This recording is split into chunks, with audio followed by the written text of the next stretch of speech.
and gentlemen, fight fans of all ages, what's happening? It's not another fight cast. Back again, emerging from the shadows of quarantine to give you a little bit of oral pleasure. Not oral, oral. It's myself, Phil Campbell, joined as always by the beautiful Andy Burrows. Andy, how you doing, buddy? Not too bad, Phil. Again, as you say, we're deep in quarantine now. It's been like 3 or 4 weeks. Not just ourselves, but all across the fucking globe, ultimately, with this mutant virus. So we're learning new things, obviously. We're learning Skype, YouTube. This is Zoom, another great app that everybody's now using to keep together. So at least now that allows us to be back in the podcasting realm again, and also in the video realm and moving out into YouTube. So we do have a YouTube channel, folks. It only has one video on it at the minute, but it is myself and Jack Aaron Stoops from Super Rad MMA. Literally just sitting talking shit about fights, and fights that we thought were going to happen but are now being pulled, which would have been UFC 249 this weekend. Initially, I think what the general consensus had been with everybody was just to ride out the storm, initially thinking this is going to last a couple of weeks at worst. But then as the situation has developed and evolved, I think we're realizing it's, a lot more dire than first anticipated. So we collectively decided, yes, we need to get on these platforms so that we can still interact with people, so that we can still talk shit. Because I live on my own. So if anything, this provides an opportunity for me to fucking talk to somebody more than anything. Because that's the thing. People who are living on their own, and obviously this is, if you want, social distancing or isolation, self-isolation is difficult for any person at any time. But those people who live alone and they need an outlet, they need some sort of way of having a contact with the outer world, and thank fuck these things exist, because it's really doing my mental health a world of good. It is a strange one. How are you coping with social distancing? How are you coping with, obviously, you live with your partner, but how are you coping with not, because we're both relatively active people. We were both maybe out training either at a gym or at a club 4 or 5 times a week, and now we've been very much restricted. How are you coping with that? The social distancing thing, I've been shaving my head and avoiding people for 20 years. It's just now there's a name for it. So it's become popular. I was doing this before it was cool. But actually, it's really, really difficult. I miss the boxing club tremendously. I miss training and coaching at IFS tremendously. Whenever we knew what was actually taking place, we could see that the world was going to go into this sort of state of stasis. I was able to, luckily, to buy some Olympic weights, set up a small gym in my garden, realistically, on a patio. I've fallen back in love with long distance cycling or semi-long distance cycling and kettlebells again. So it's forced me to be. I was actually talking to Clanmore's fighter Troy Gibson about this, and I was saying, like, this is actually the most structured my training's been in about 2 years, because I can plan my day ahead. I know when I'm going to train. My diet's decent, although sadly, stuck in lockdown, beer also exists, so that's the other problem. But in the long and the short of it is, for the last 3 weeks, it hasn't been too bad for me. I know obviously others are in a really shit situation, but thankfully it hasn't been the worst for me at the minute. No, it is difficult, and as you say, you kind of adapt and improvise as best you can. I have an exercise bike which I do a little bit on. That's my cardio. I also go out running, which I fucking hate with a passion, but I'm forcing myself to do. And I have a kettlebell, and as we were talking about this the other day, a kettlebell is one of the most versatile pieces of equipment you can have. If you have one decent kettlebell, whether it be anywhere from a 10 kg to a 20 kg, or if you're a fucking animal, anything above 20 kg, but if you have one of those, you can get a really, really solid all-round body workout. I think they're fantastic. It's a fantastic piece of equipment, one that I used solidly for about 3 or 4 years. I didn't touch any other resistance, no barbells, no anything like that for years. And then I started getting back more into lifting in a different way, and I ignored it. And I'm now back. I sent you a video or a picture of my kettlebell, which is basically shaped like a giant skull. It's fantastic, and it's only 20 kilos, as you said, but 20 kilos isn't a great deal. But when you're moving it in such a versatile and basically holistic way, you're really starting to get into the realms of a whole body workout with it. And there's so many. You shared a kettlebell with me. I shared one with you. I have a full book of them that I wrote about 5 years ago that I'm still working my way through. So I'm really lucky I have them. I have actually a full set of kettlebells from 16 up to 32. Although I only got 32. Jesus Christ. 32 is always bloody difficult. And I got up to lifting it at one point, but I'm nowhere near that now. The 24s and 32s are still in the boxing club, which is now left in some weird state of stasis that I haven't been near in a couple of weeks. Obviously, just the people aren't moving around the roads. It's pretty eerie. It's like, I don't know if anybody who's listening to this has seen the film 28 Days Later, but it's like the scene where the guy leaves the hospital and gets out into London, and it's just bleak and bare, and there's no humanity around. But we'll get through it. As I said, like, I've been forcing myself to get out and do a little bit of road running, which I don't particularly enjoy, but I do feel the benefits of. Sort of, the more I do it, it's the cumulative effect of it. But what I am noticing is there are still, like, it's a very small minority of absolute fucktards, absolute fucking idiots who aren't observing social distancing and are maybe gathering in a park to have a couple of beers. And yeah, it's so fucking selfish, man. Like, don't get me wrong. Yeah, it's a beggar's belief, because, as I say, I live on my own. I'm missing the company of my friends. I'm missing the company of my girlfriend, who I miss dearly. But this is something that we all need to do. It's a minor inconvenience for the greater good. And for selfish, inconsiderate fucking idiots to still be engaging in that kind of conduct, getting together, hanging out, having barbecues, having beers, even going to somebody's house for a fucking barbecue. If you're the type of person that does that, fuck you. You're an idiot. Exactly. And not only that, you're maintaining this longer than it's necessary. If you're still fucking around there, not adhering to these social distancing guidelines, and you're still hanging around groups, you're making us do this for longer. You know, you might be one of these fucktards who think this is 5G coming from chemtrails and aluminium absorbed into the body. Do you know what? See if you fucking think that, high five. Good for you. But just join in with the herd for a bit until this is over, and then you can stick the tinfoil hat back on and climb back down your YouTube rabbit hole and get on with whatever way you want to do this. But at the minute in time, these aren't new conditions as well. When this whole thing kicked off, I was interested, literally very interested in it. And I looked into, it was called the Spanish flu, and it was another horrible pandemic around 1918, I believe. 18, was it, yeah? Yeah, 1918, and social distancing was practiced then. And this style of lockdown was also practiced then. So this isn't new to humanity. Just the people back then were a lot fucking tougher than we were. They were tougher. They didn't have social media. They didn't have this luck and luxury that you and I have today. So if they could do it back then, we could fucking do it now.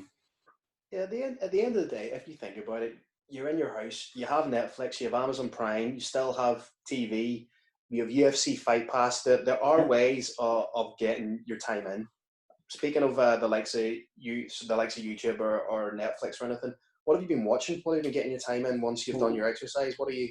What I've been watching, I have watched Tiger King. If you have been living under a rock, I'm not gonna, no spoilers. Tiger King's outstanding. Crazy documentary on Netflix. I've also been watching an awful lot of YouTube videos, not crazy tinfoil hat ones. Quite a lot of MMA on point stuff on YouTube. Really, really good. There's also they're like top five. They're top fives and top 10 breakdowns. Yeah, and just like really fighter bio and stuff like that. There's an awful lot of very, very interesting fighter bios. Then there's also a fantastic professional wrestling bio channel. It's not by a guy from Northern Ireland who I can't find anywhere. It's just simply called Wrestling Bios, and there are hundreds of these. This guy has an insight into pro wrestling like I have never seen, and he is superb. I think I know the guy you mean, yeah.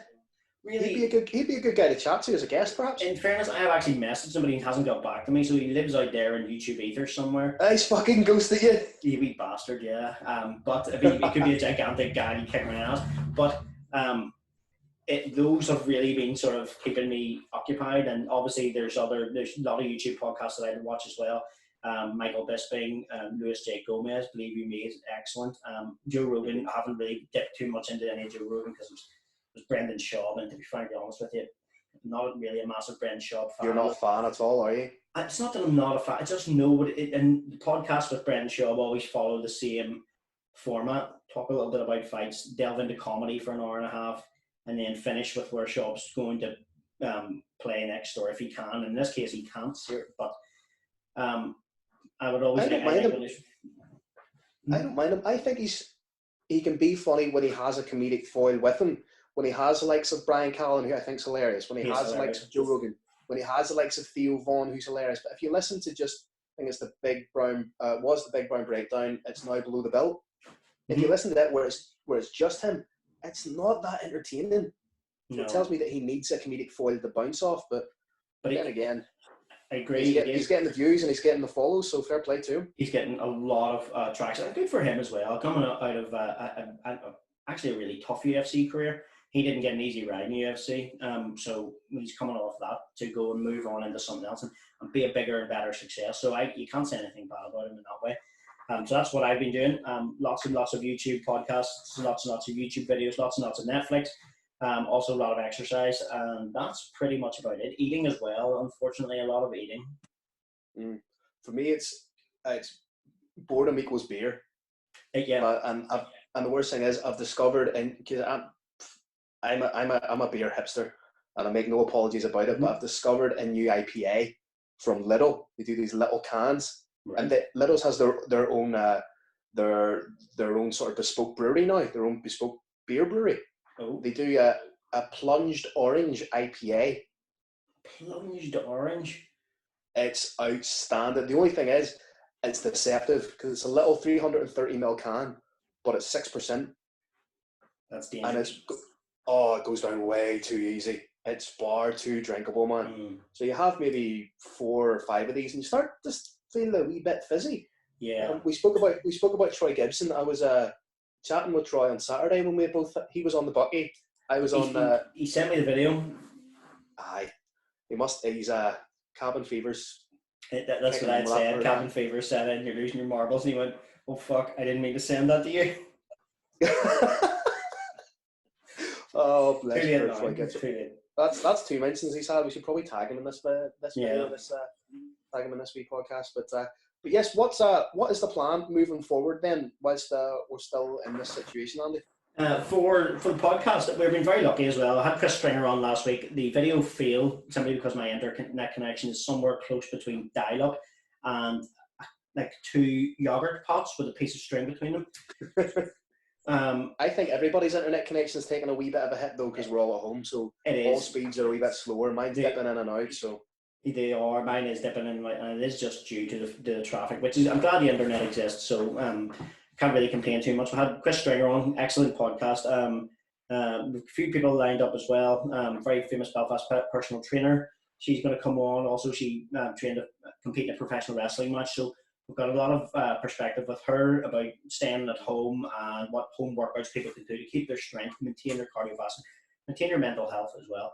We have Ali and Cian McLean going to come on the show as well. Guy, if anybody doesn't know who Ali is, he's the first Cage Wars tournament champion.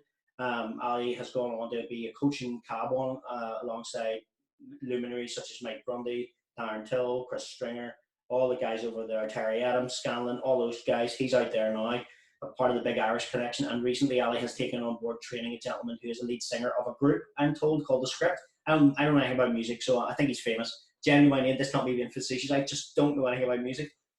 So I think we'll have a lot of guests lined up. So it has opened up the world a wee bit to us, but it's just a bit difficult with technology, and we're still learning. So we'll have a YouTube channel, so we're going to be trying to upload more and more onto that.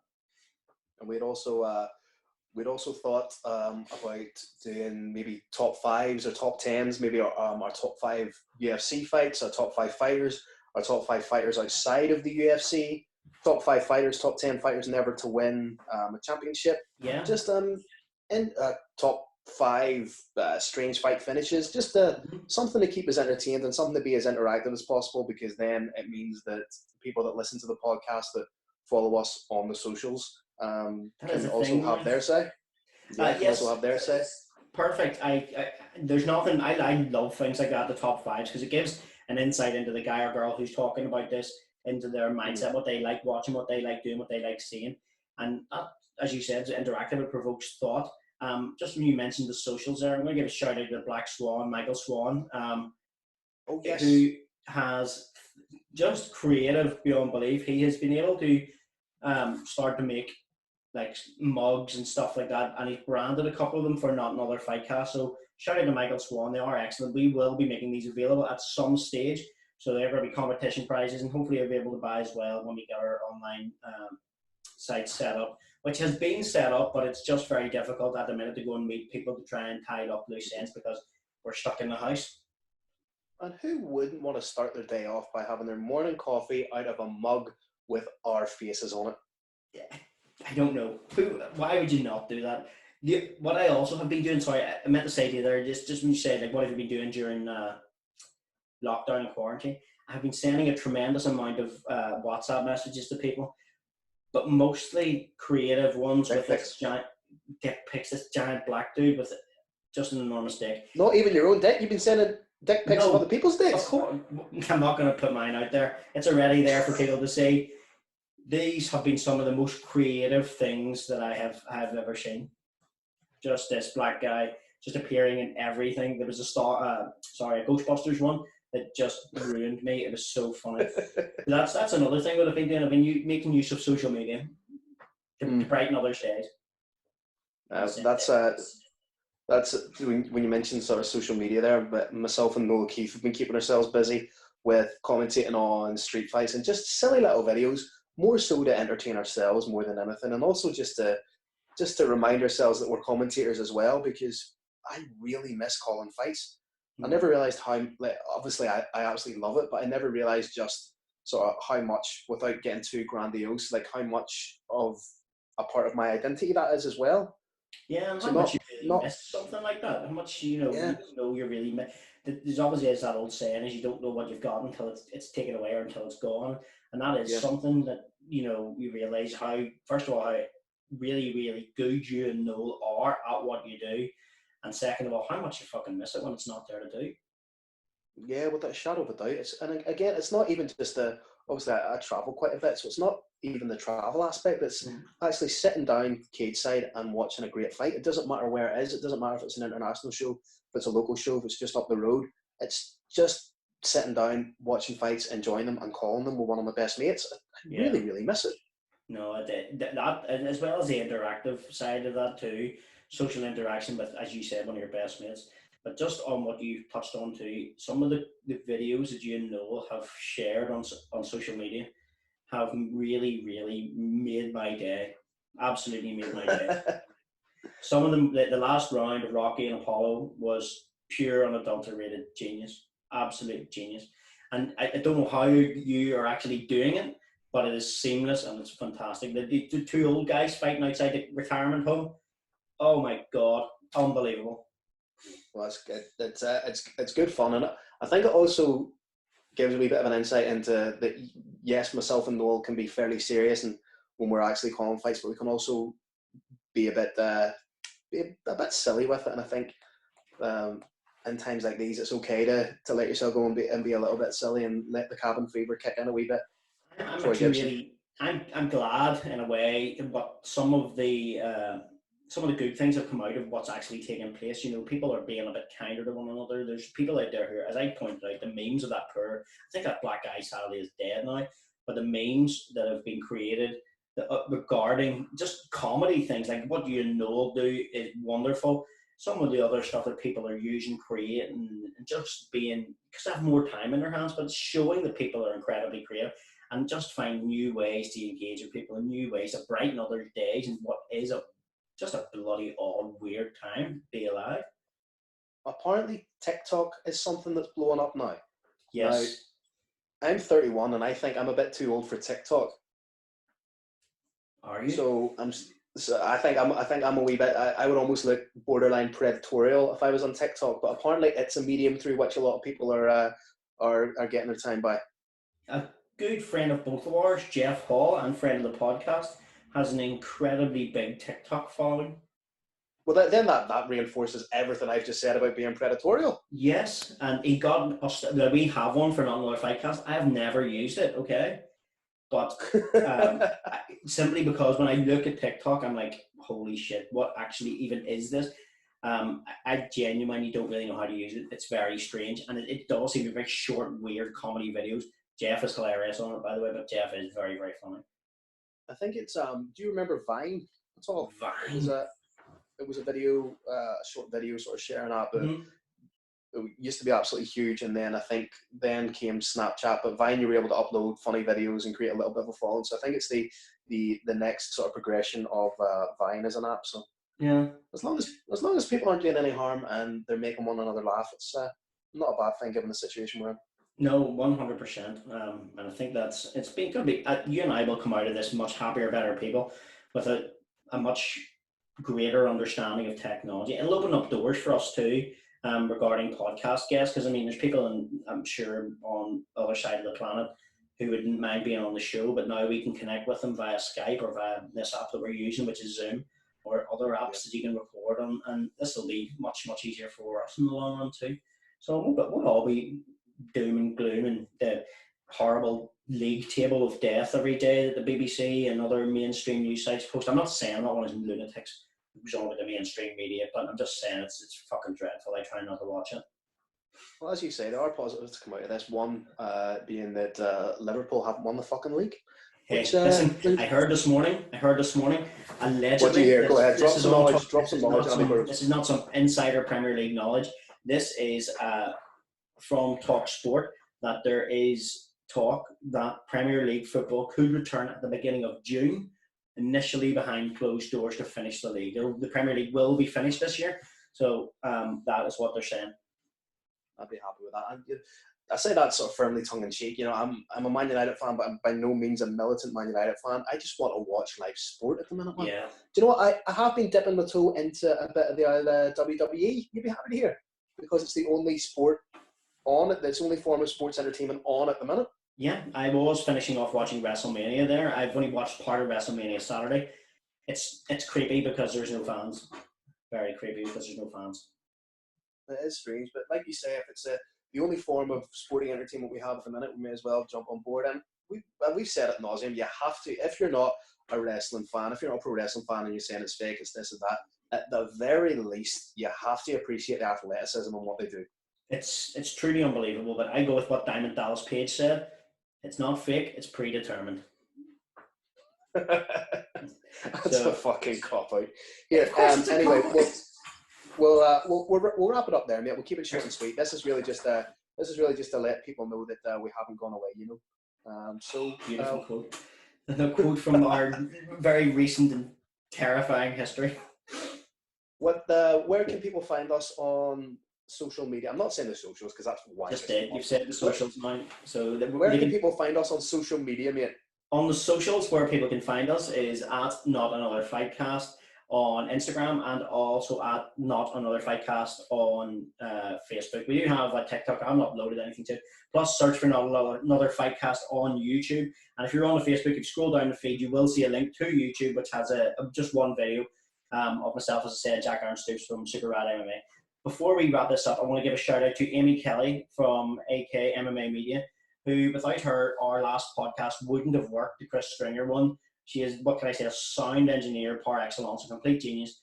And I approached her with a sound engineering question. She was able to solve it for me instantaneously. She is superb, so big thanks to Amy for that. Borderline witchcraft, the knowledge that she really is impressive. Like, it's friggin' ridiculous. Do you ever just feel stupid when you're speaking to somebody who has exponential knowledge on a subject? It's like speaking to somebody with that kind of knowledge. It reminds me of taking your car to the garage. Yeah. Absolutely nothing. You just end up nodding blindly. Yeah, I said that to you before. I spoke to you once before, and I came off the phone and spoke to you afterwards. I was like, I've never felt so stupid in all my life. Just felt like a fucking. All right, yeah, that sounds great, Amy. And I was like, I have no idea what she just said, but it all sounded wonderful. She was just so clever. So again, big thanks and props to Amy for all her help. And in advance, I'll say thank you, because we probably will torture the poor girl with an innumerable amount of questions. 100%. Look, Phil, it was fantastic to be back talking with you. We will start hopefully next week, whenever we have time to get our top fives done, get a bit of research done. Top five, we're picking a few different genres and things that we're going to go through, and we'll upload those hopefully onto our podcast site and also onto our YouTube site, because we can't keep them short and sweet and push the YouTube a wee bit further as well. Yeah, and if anybody has any suggestions of top 5, top 10, or even any subject matter they would like covered, feel free to get in touch. We want it to be as interactive as possible, and we want to hear from you as well. If you like something we're doing, you want us to keep doing it. If there's something you want us to do, if there's something you don't like, constructive criticism is also welcome. We would just like to hear from you and continue a little bit of engagement. Perfect. Yeah, there's nothing like yes. Thank you to Jack and Mel from Super Rad MMA as well. They've been very, very helpful. Plus, if you haven't heard any of their stuff recently, they have had on some awesome guests. Curtis Blades, Josh Emmett. They had on John John Fitch, Fitch, the Forrest Griffin. tremendous Yeah. Forrest Griffin as well. So they've had on some great, great guests. So give them a listen too. And they also had on last week Christian Woodmansey. Sorry, he's a rooster weight fighter, and also BJJ Wizard. So excellent, excellent guests from those guys. And it also helps put in some of your day whenever you're just stuck in this odd thing. You know what I noticed as well about this quarantine / lockdown thing? You can only work so much. You can only do that so much before it's just dust. Also, I fucking love touching my face. I do. I catch myself all now, so I'm making little hand triangles and doing this to stop myself touching my face. But I do. I have a big beard, so I'm mad for touching my beard just when I'm thinking or even just a look pensive. So I didn't realize how much I've done that until you become, as you say, aware of how much you do it, like scratching your nose, touching your face. Madness. Yeah, odd times. But listen, great to be back and good, obviously, to see you and to talk to you again. So we will return next week with some very, very good stuff, hopefully. Happy days, mate. Speak to you soon. See you soon, folks. Okay, stay safe as well, guys. Excellent. See you soon, guys.